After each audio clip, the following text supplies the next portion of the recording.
we will be performing wrist flexion passive range holds from the open kinetic chain position. So open kinetic chain simply means that I'll be using my non-working hand and I'll be guiding it into wrist flexion from this position here with my hand free, right? So that would be open kinetic chain.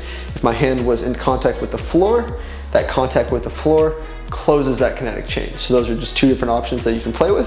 But for now, we're gonna be performing the wrist flexion passive range hold. So I'll be taking my support hand or my non-working hand. I'm going to take this hand in front of me and then find my passive end range of wrist flexion, okay? So from there, I will take a breath in, create a full body contraction. I will spill that contraction out to that wrist, actively trying to flex that wrist as much as I can.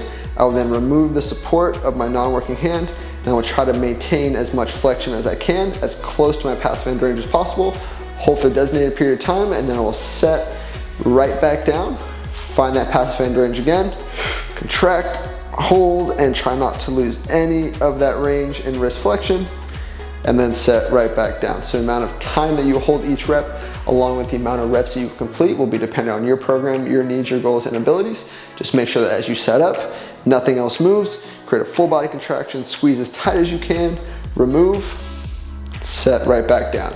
So those are wrist flexion passive range holds from the open kinetic chain position.